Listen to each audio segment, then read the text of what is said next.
اعوذ باللہ من الشیطان الرجیم بسم اللہ الرحمن الرحیم صلی اللہ علی حبیبہ محمد وآلہ وسلم۔ قرآن پاک کی سورۃ ہجر کی آیت نمبر 43 ہے۔ جیسا کہ کل آخر پہ آیت نمبر 42 میں یہ بتایا گیا تھا کہ اللہ پاک نے شیطان کو ارشاد فرمایا کہ جہنم کے اندر وہی لوگ جائیں گے جو تیری پیروی کریں گے، جو میرے مخلص بندے ہیں ان کے اوپر تیرا کوئی قابو نہیں رہے گا، ان کے اوپر تیرا داؤ نہیں چلے گا، اور جو تیری پیروی کریں گے وہ جہنم میں جائیں گے، اور جن کے اوپر تیرا قابو نہیں ہوگا وہ میرے مخلص بندے ہیں، چنے ہوئے بندے ہیں، وہ جنت میں جائیں گے۔ تو جہنم تیرے پیروکاروں کے لیے ہے۔ آگے فرمایا وَإِنَّ جَهَنَّمَ لَمَوْعِدُهُمْ أَجْمَعِينَ، ان سب کے لیے جہنم کے اندر جانے کا وعدہ کیا گیا ہے۔ تجھے بھی جہنم میں بھیجا جائے گا، اور جتنے بھی تیرے پیروکار ہوں گے، تیری پیروی کرنے والے،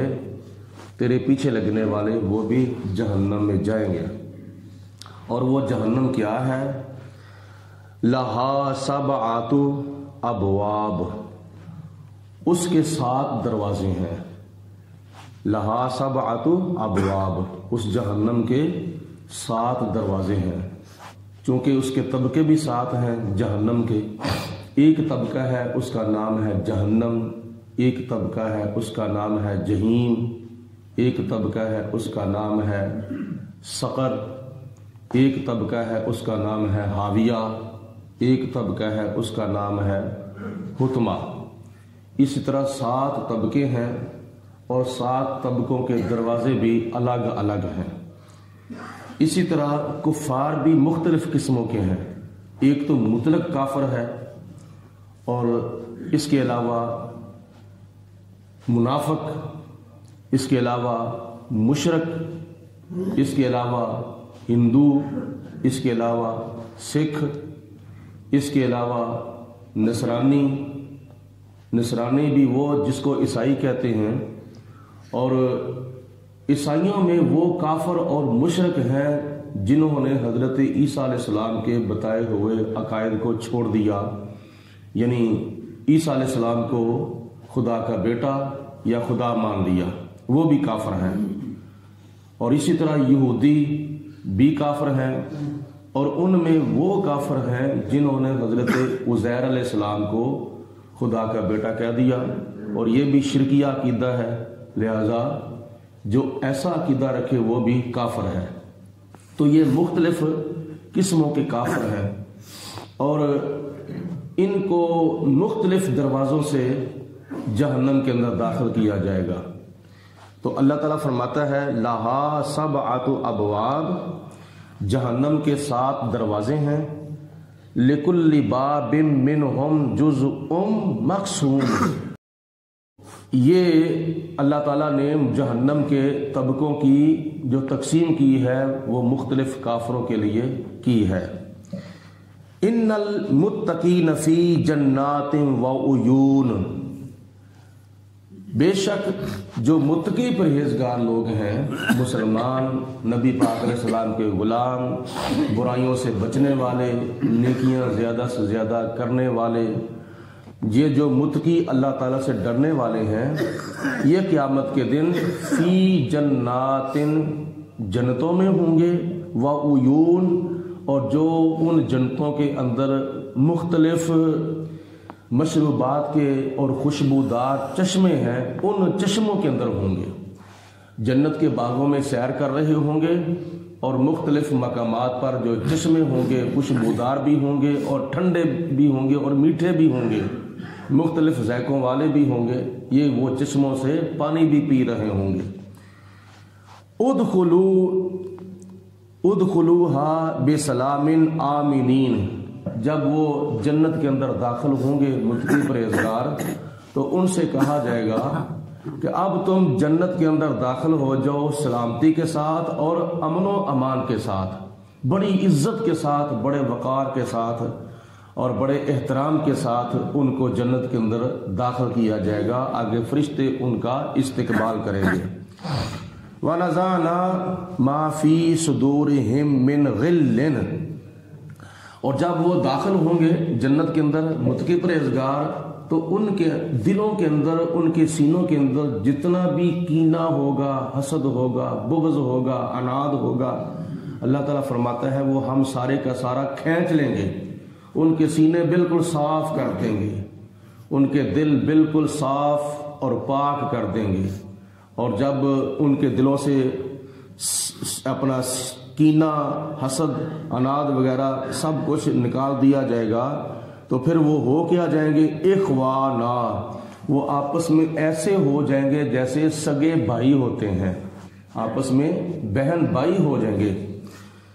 تو بعض لوگ یہ عقیدہ رکھتے ہیں کہ صحابہ کرام کی آپس میں جنگیں ہوئیں، لہذا انہوں نے اہل بیت پاک کے ساتھ یہ کیا وہ کیا،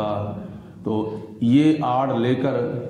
بعض لوگ صحابہ کرام کی بڑی توہین کرتے ہیں، بڑی بے ادبی کرتے ہیں، حضرت صدیق اکبر کے ساتھ، حضرت عمر فاروق کے ساتھ، حضرت عثمان غنی کے ساتھ بہت ہی بغض کا، حسد کا، عناد کا اظہار کرتے ہیں۔ تو کسی صحابی کے اوپر بعض قسم کی عجیب و غریب تبرہ بازی کرتے ہیں۔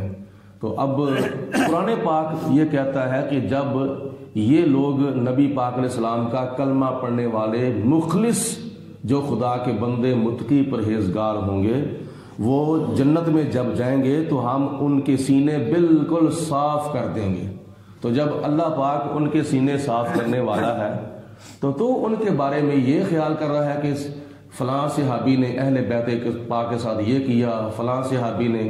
ازواج مطہرات کے ساتھ یہ کیا وہ کیا، جب اللہ پاک فرماتا ہے کہ وہ آپس میں ایسے ہیں اخوانا، وہ آپس میں بہن بھائی ہیں، تو پھر تو کیا کہتا ہے؟ کون کہتا ہے کہ ہم تم میں جدائی ہوگی؟ یہ خبر تو کسی دشمن نے اڑائی ہوگی۔ علی سرر متقابلین، اور جب وہ جنت میں جائیں گے تو اپنے تختوں کے اوپر تکیے کے ساتھ ٹیک لگا کے بیٹھے ہوئے ہوں گے، آمنے سامنے، ایک دوسرے کے آمنے سامنے، وہ ملاقات کے ٹائم تختوں کے اوپر بیٹھے ہوئے ہوں گے۔ لا یمسہم فیہا نصب، اور جنت کے اندر ان کو کسی قسم کی کوئی تھکاوٹ نہیں ہوگی، کسی قسم کی کوئی اکتاہٹ نہیں ہوگی، جنت کے اندر ان کو کسی قسم کی کوئی مصیبت نہیں پیش آئے گی، کوئی بھی ان کو مشکل کام جو ہے وہ پیش نہیں آئے گا۔ وما ہم منہا بمخرجین، اور وہ جنت سے کبھی بھی باہر نہیں نکالے جائیں گے، بلکہ وہ ہمیشہ کے لیے جنت کے اندر رہیں گے۔ نبی عبادی، اے میرے پیارے حبیب علیہ السلام میرے بندوں کو خبر دے دو، کیا؟ انی انل غفور الرحیم، کہ بے شک میں ہی گناہوں کو بخشنے والا ہوں اور میں ہی رحم کرنے والا ہوں۔ وَأَنَّ عَذَابِي هُوَ الْعَذَابُ الْعَلِيمُ، اور میرا عذاب ہی عذاب علیم یعنی دردناک عذاب ہے۔ اگر کوئی توبہ کرتا ہے، اپنے گناہوں کی معافی مانگتا ہے، تو اے میرے محبوب ان میرے بندوں کو کہہ دو کہ میں گناہ بخشنے والا ہوں، آپ فکر نہ کرو، آپ پریشان نہ ہو، آپ مایوس نہ ہو جاؤ اللہ تعالیٰ کی رحمت سے، میں ان کے گناہوں کو بخشنے والا ہوں اور ان کے اوپر رحم کرنے والا ہوں۔ اگر کوئی توبہ نہیں کرتا، جس کے گردن کے اندر سریہ آیا ہوا ہے، اگر وہ عاجزی انکساری میری بارگاہ میں اختیار نہیں کرتا، توبہ نہیں کرتا، اپنے گناہوں کی معافی نہیں مانگتا، تو پھر اس کو یہ کہہ دو کہ وَأَنَّ عَذَابِي هُوَ الْعَزِيزُ الْعَلِيمُ، اور میرا عذاب جو ہے وہ بہت ہی دردناک عذاب ہے۔ وَنَبِّئْهُمْ عَنْ ضَعِيفِ إِبْرَاهِيمَ، اور میرے بندوں کو یہ بھی بتا دو، یہ بھی خبر دے دو حضرت ابراہیم علیہ السلام کے مہمانوں کے بارے میں، ان کے احوال بتا دو۔ اذ داخلوا علیہ، کہ جب ابراہیم علیہ السلام کے مہمان ابراہیم علیہ السلام کے پاس آئے، وہ جو حقیقت میں فرشتے تھے، اور آگے آ رہا ہے کہ وہ حضرت لوط علیہ السلام کی قوم کو تباہ کرنے کے لیے اللہ کے حکم سے جا رہے تھے، تو راستے میں حضرت ابراہیم علیہ السلام کے پاس آئے، اور وہ بھی کیوں آئے تھے آگے بیان آ رہا ہے، فقالوا سلاما، تو انہوں نے آ کر حضرت ابراہیم علیہ السلام کو سلام کہا، السلام علیکم، تو جناب ابراہیم علیہ السلام نے وعلیکم السلام کہا۔ قال، حضرت ابراہیم علیہ السلام نے ارشاد فرمایا، ہمیں تو تم سے کوئی ڈر محسوس ہو رہا ہے۔ جناب ابراہیم علیہ السلام کی جو توجہ تھی ان کی حقیقت کی طرف ابھی نہیں گئی تھی، آپ نے بظاہر دیکھا، سمجھا کہ یہ میرے مہمان ہیں، تو آپ کا یہ طریقہ ہوتا تھا کہ ابراہیم علیہ السلام صبح کا کھانا پکا کے تیار رکھ کے بیٹھ جاتے تھے، جتنی دیر تک کوئی مہمان نہیں آتا تھا اتنی دیر تک آپ کھانا نہیں کھاتے تھے۔ تو یہ فرشتے جب آئے انسانی روپ میں ابراہیم علیہ السلام کے پاس، تو جناب ابراہیم علیہ السلام نے ان کو کھانا پیش کیا، بھونا ہوا بچڑا پیش کیا، تو انہوں نے کیا نام ہے کھانے سے انکار کر دیا۔ تو اس کی ایک وجہ یہ بھی ہے کہ اس وقت اگر کوئی مہمان اپنے میزبان کا کھانا قبول نہیں کرتا تھا، کھانا نہیں کھاتا تھا، تو میزبان سمجھتا تھا کہ شاید یہ میرا دشمن ہے، مجھے نقصان پہنچانے کے لیے آیا ہے، تو اس لیے آپ نے تھوڑا سا فکر محسوس کیا، فرمایا کہ انا منکم واجلون، میں تو تم سے ڈر محسوس کر رہا ہوں۔ قالوا لا توجل، فرشتوں نے کہا کہ اے ابراہیم علیہ السلام ڈریے مت، انا نبشرک بغلام علیم، بے شک ہم آپ کو ایک صاحب علم بیٹے کی خوشخبری دینے کے لیے آئے ہیں۔ وہ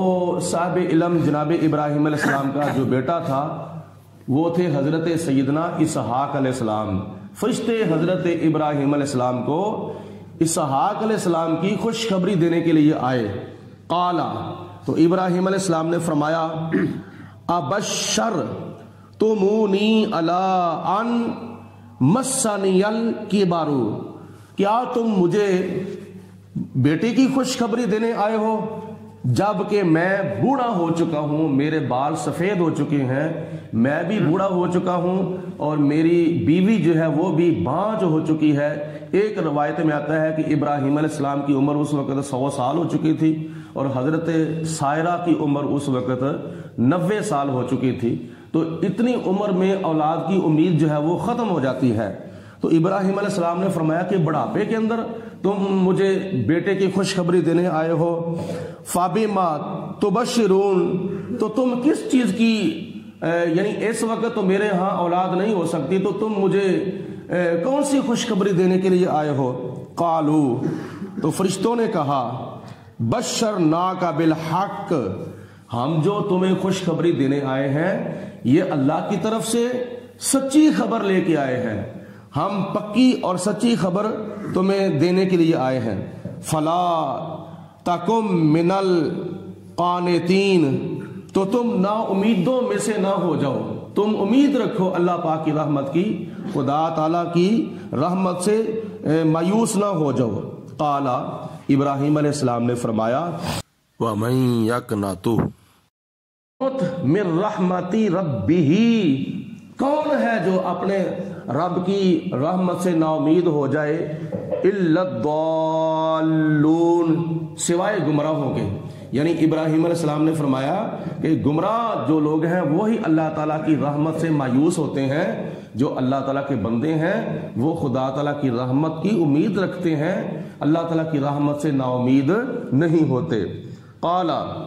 فما خطبکم ایھا المرسلون، ابراہیم علیہ السلام نے فرمایا اس کے علاوہ تم اور کون سی بات کرنا چاہتے ہو، کون سی خبر مجھے دینا چاہتے ہو؟ قالوا، فرشتوں نے عرض کی، انا ارسلنا الی قوم مجرمین، انہوں نے کہا بے شک ہم مجرم قوم کی طرف بھیجے گئے ہیں۔ اس مجرم قوم سے مراد حضرت لوط علیہ السلام کی قوم تھی، ہم تو اس کو تباہ کرنے کے لیے بھیجے گئے ہیں۔ الا آل لوط، سوائے لوط علیہ السلام کے گھر والوں کے، یعنی ہم لوط علیہ السلام کی قوم کو تباہ کرنے کے لیے آئے ہیں، کیونکہ وہ بڑی مجرم قوم ہے جو کہ بڑی شہوت پرست قوم تھی، اور اپنی بیویوں کو، منکوحہ عورتوں کو چھوڑ کر وہ مردوں کی طرف جاتے تھے۔ انا لمنجوہم اجمعین، اور ان کے گھر والوں کو ہم بچا لیں گے، الا امرأتہ، سوائے کے نا لوط علیہ السلام کی بیوی کے سوا ہم ان کے گھر والوں کو بچا لیں گے۔ حضرت لوط علیہ السلام کی جو بیوی تھی اس کا نام تھا واہلہ، اور وہ کافرہ تھی، اور وہ کافروں کی مخبری کرتی تھی، کافروں کو مخبری کرتی تھی اپنے گھر کی۔ اور جب کوئی اس طرح کے مہمان آتے تھے نا جو خوبصورت لڑکے ہوتے تھے، تو وہ